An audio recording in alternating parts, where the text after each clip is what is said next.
که چېرته چا باندې نظر بد ولګي، نظر بد ډېر خطرناک څیز دی. حدیث مبارک مفهوم دی چې که چېرته په نیټه باندې دا مرګ نه وی که نه، نو دا انسان به یې زر تر زره قبر ته او اوښ به یې کټوی ته رسولی. نو دومره نظر بد خطرناک څیز دی. دې دپاره نظر بد د ختمولو دپاره درته داسې یو وظیفه وښیم چې فوري په هغه وخت به نظر بد ختم انشاءالله العزیز. خوا که په انسان باندې، خوا که په جانورو په ځناورو باندې، غوا میخو باندې، چیلو باندې هم انشاءالله فوري به ختمېږي. تاسو ته داسې نظر بد وظیفه مې وښیم. که انسان وي، که ماشوم وي، که لوی وي، که زنانه وي، که نارینه وي، انشاءالله فوري به نظر بد ختمېږي. طریقه یې څه ده؟ طریقه یې دا ده چې تاسو به یو دم درته ښیم. دا به چې دی بس 2 آیتونه دي واړه واړه.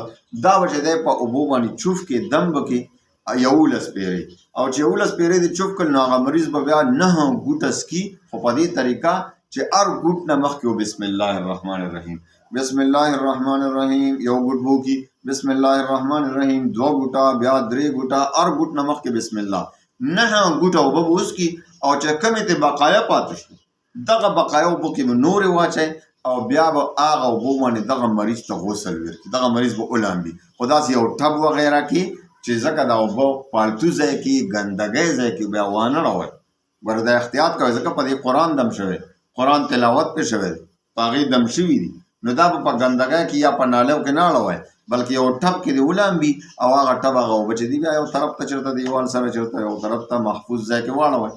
نو دې طریقې سره به چې دی انشاءالله، او که زناور باندې دا دموئ فوري به نظر ختم انشاءالله.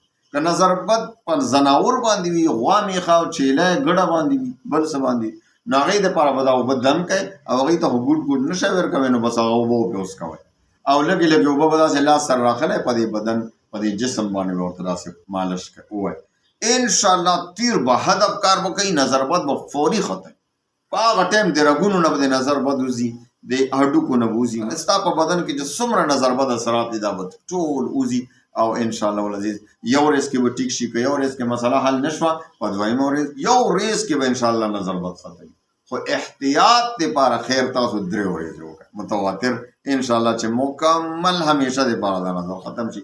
کله چې نظر بد مسله شي په کور کې، نو هېڅ چېرته مه ځغلی، چې کله ماشومان ځغلوئ د باندې دم واچو، کله تعویض پسه ګرځئ، بس په خپله به انشاءالله په کور کې دموئ. ماشومانو ته اکثر دا مسلې پیښېږي د نظر بد. انشاءالله العزیز که لوی وي په واړی، بس نظر بد دا دم پې اچوئ، انشاءالله فوري به د نظر بد اختتام کېږي، او انشاءالله العزیز نظر بد به ختمېږي. او موږ ته به دعا کوئ الله تعالی مو خوشحاله ساته، او الله تعالی د ټول مسلمانانو ته دا بیماری په ښه صحت کې بدلې کړي. و آخر دعوانا ان الحمدلله رب